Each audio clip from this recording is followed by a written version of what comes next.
Porque diferimos de los modelos comúnmente aceptados, te presentamos Diálogo Alternativo.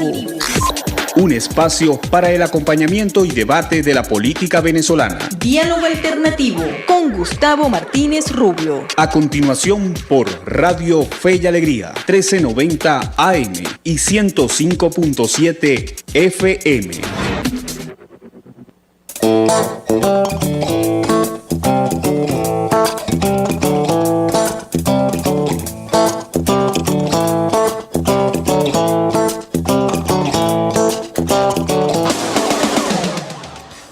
Bueno, buenas tardes. ¿Cómo están? Les saludamos con el mismo cariño y ahínco de siempre. Sean bienvenidos una vez más a este su espacio Diálogo Alternativo, por acá por Radio Fe y Alegría, 1390 AM y 105.7 FM. Nuestra estación identificamos que cuenta en la dirección con Carlos Alaña, en la coordinación de la radio Wirmelis Villalobos, y en los controles, como siempre, nuestro amigo José Rubina, y quien les habla, Gustavo Martínez Rubio. Vamos a dar lectura a nuestro editorial y ya luego vamos a estar entrando en tema y dinámica con nuestro invitado para hoy, que es el profesor Héctor Navarro, exministro en los tiempos del presidente Chávez, y actualmente es parte de la plataforma en defensa de la Constitución. Entonces vamos con el editorial y entonces posteriormente entramos en tema con el profesor Navarro. Este miércoles 8 de noviembre, la llamada Asamblea Nacional Constituyente aprobó la ley contra el odio por la convivencia pacífica y la tolerancia, que castigará con penas de hasta 20 años de prisión a quienes sean hallados culpables de promover delitos de odio.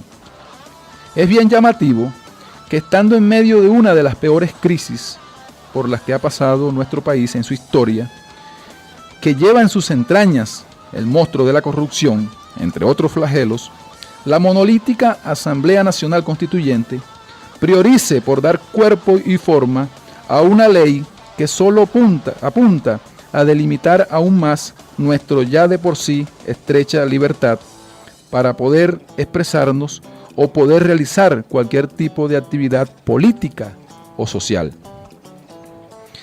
En lugar de habilitar mecanismos que permitan encaminar investigaciones para dar con los responsables del desfalco cometido contra el Tesoro Nacional, que es superior a los 500.000 millones de dólares, la Asamblea Nacional Constituyente se reivindica en su carácter autoritario y ajeno a los intereses de la mayoría de la población, a quien, por cierto, difícilmente pueda quedarle claro cómo interpretar la citada ley y a partir de qué se puede sustentar.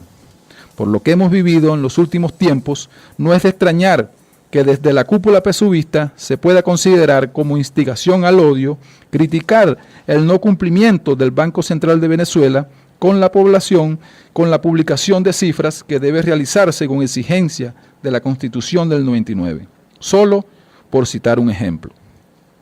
Las dudas generadas respecto a esta ley son las consecuencias que se desprenden de todo un proceso que va desde la misma manera en cómo se convocó la misma Asamblea Nacional Constituyente, pasando por situaciones que nos indican que ya nuestra democracia no es participativa y protagónica, sino más bien una democracia constreñida y que va al compás de los intereses de los cogollos burocráticos, como también los hechos desatados en torno a la cuestión electoral, en donde quien represente reales posibilidades o que ponga en riesgo el control del PSUV gobierno puede terminar encarcelado, como el caso de Rafael El Rojo Acuña en el estado Sucre. Sobre este caso de Rafael El Rojo Acuña, más adelante seguramente nos vamos a detener un poco y lo vamos a tratar muy bien con nuestro invitado de hoy, el profesor Héctor Navarro, quien, por cierto, pudo trabajar o publicó un artículo en el portal de aporrea.org. Profesor, bienvenido, y se anima a decirnos algo de entrada sobre esta llamada ley del odio recién aprobada por la Asamblea Nacional Constituyente. Y bienvenido a Diálogo Alternativo. Bueno, buenas tardes, muchas gracias. Mira, sí, Gustavo, lo primero que debo observar, fíjate, yo fui por un año miembro electo, diputado electo a la Asamblea Nacional, me tocó ser presidente de la Comisión de Contraloría. Por cierto, ahí elaboramos un proyecto de ley contra la corrupción que fue engavetado. Eso fue engavetado en diciembre del año 2011 y hasta el sol de hoy. Eso no se desengavetó más. Entre otras cosas, tenía el tema, condenaba explícitamente el tema del nepotismo, que está tan en boga hoy en día en nuestro país. Bueno, eso fue, repito, fue engavetado y hasta el sol de hoy no se sabe qué ha pasado con él. Pero mi experiencia ahí en ese año que estuve en la Asamblea Nacional es que estábamos obligados, y eso nos obligaba el comandante Chávez, a hacer una consulta popular de los proyectos de ley. Fíjate lo que esto significa. Ajá. Es que nosotros, la Comisión de Contraloría, donde había mayoritariamente, por supuesto, de los equipos que apoyábamos al presidente Chávez, pero había también alguna gente de la oposición. Estaban en minoría, pero existía la gente de la oposición. Y tuvieron que ir con nosotros a recorrer el país. Mira, yo estuve por lo menos en unas 10 reuniones a nivel nacional, en distintas partes del país, pero otros diputados estuvieron en otras, haciendo la consulta sobre ese proyecto de ley donde la gente se levantaba, ponía un papelito, entregaba un papelito con alguna modificación, con alguna sugerencia, con un agregado a la ley. Así se hizo ese proyecto de ley. Entonces me extraña que ahora, con esta Asamblea Nacional, comillas, constituyente, ya no hay consulta popular. O sea, ellos asumen además de un poder supraconstitucional que nadie les ha dado, porque nadie se los ha dado, pero además asumen, además de eso, que pueden estar, incluso para el efecto de una consulta popular, como es un proyecto de ley como este, que es tan sensible, de pronto ellos asumen que lo pueden hacer sin una consulta popular. Ahí hay un vicio, a mi modo de ver, ahí hay un vicio en la conformación de ese proyecto de ley. Bueno, pero se acogen, profesor, según el número que según ellos sacaron cuando se hizo el proceso de escogencia de los constituyentes, que son 8 millones. Bueno, mira, yo estuve buscando en las páginas del Consejo Nacional Electoral, ajá, el CNE, lo hice, siempre lo hago, al final de cada elección lo hago simplemente para verificar qué pasó, cómo están y para las últimas elecciones, para esta que acaban de concluir, uno entra a la página del Consejo Nacional Electoral y consigue las actas, incluso las actas de mesa por mesa, porque yo me busqué yo mismo. Dice usted la de gobernadores. La de gobernadores. Pero tú buscas la constituyente, esta Asamblea Nacional Constituyente, y no consigues absolutamente nada con respecto a esas elecciones. Cero. Sí. Entonces habría que preguntarse, ¿y por qué no se publican los resultados de las actas, de las estadísticas de esa elección que son tan importantes? Habría que hurgar más acerca de esos 8 millones que dicen ellos que consiguieron para la transparencia, para que funcione adecuadamente la democracia. Tiene que haber transparencia. En la democracia no puede haber nada oculto porque deja de ser democracia. Ahora, profesor, ubicándonos un poco en el contexto en que estamos, ¿no? Cuando uno viene precedido de algo como la proscripción política, el sometimiento de todas las instituciones a la dirección política del su gobierno, la persecución a la crítica, los despidos injustificados de aquellos trabajadores que levantan la voz por alguna administración que se comporta como bastante se ha denunciado, en donde las distintas administraciones que son proclives a la causa del gobierno, cómo se comportan, que actúan tan igual o peor que una administración privada, etcétera, ubicándonos en ese contexto.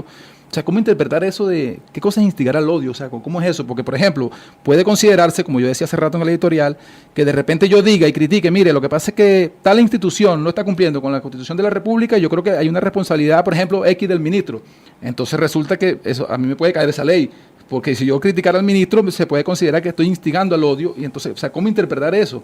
O sea, yo lo que creo es que hay una duda muy razonable en la población que como mínimo infiere preocupación, pues. Claro, mira, tú estás tocando el tema ahora en el fondo. Habíamos hablado de la forma, cómo se hizo. Pero en el fondo, la democracia tiene que velar porque se cumpla la forma y también el fondo. Ahora, yendo al fondo, tú estás planteando una cosa que es vital. Es vital también, insisto, para el tema de la democracia y para el tema de la justicia. ¿Quién va a aplicar las sanciones? ¿Cuáles son los tribunales que se van a abocar a la causa? ¿Cuáles son los jueces naturales que me van a juzgar a mí, que van a decir que yo dije algo que está incitando al odio o que lo que yo dije no está incitando al odio? Es un tema sumamente delicado. Estamos pisando un terreno muy frágil, porque es el terreno en el cual empiezas a invadir los espacios de la libertad de expresión. No del libertinaje de expresión, que es una cosa distinta. Cualquiera piensa que libertad de expresión es hacer lo que me da la gana y decir lo que me da la gana de quien quiera sin responsabilidad. No, tiene que haber una responsabilidad. Ahora, incitar al odio. ¿De qué manera se incita al odio? Fíjate lo delicado que es esto. ¿De qué manera se incita al odio? ¿Qué juez decide que tú incitaste al odio cuando, por ejemplo, lo que tú estás diciendo, criticaste que un ministro haya dicho tal cosa, o que el presidente de la República haya dicho tal cosa, o que la Asamblea Nacional Constituyente? Si estamos hablando, acabamos de hablar nosotros de la Asamblea Nacional Constituyente. ¿Por qué no hizo la Asamblea Nacional Constituyente una consulta? Primero, a mi modo de ver, no tiene facultades de ser una Asamblea Nacional Constituyente espuria porque fue convocada en forma ilegal e ilegítima, violando la Constitución que estaba vigente. Bueno, pero más allá de eso, esa Asamblea Nacional Constituyente no tiene que cumplir con, por ejemplo, con la consulta popular para la formación de una ley. Ahora, si eso es así, y estamos hablando nosotros de la Asamblea Nacional Constituyente, alguien no puede interpretar que estamos incitando al odio contra la Asamblea Nacional Constituyente. Entonces, claro, nosotros podemos salir de aquí en este momento presos. ¿Tú te fijas eso? Claro, por supuesto. La gente que nos está escuchando capta la idea. Nosotros podemos salir de aquí presos porque estamos diciendo algo que alguien puede interpretar como que estamos incitando al odio, y lo que estamos es justamente lo contrario. Lo que estamos es tratando de que se hagan las cosas correctamente para que no puedan ser malinterpretadas como una incitación al odio. Es la cosa como debe interpretarse. Ahora, profesor, y otro ángulo de todo esto, ¿no?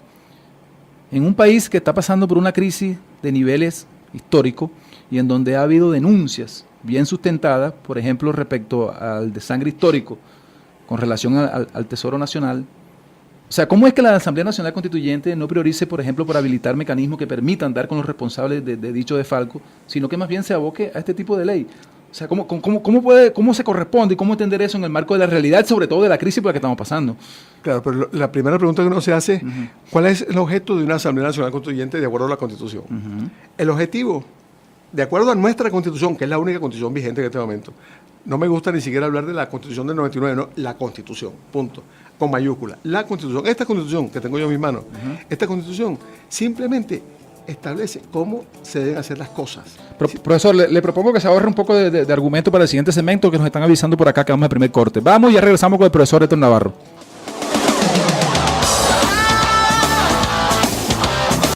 Diálogo Alternativo, un espacio para el debate de la política venezolana.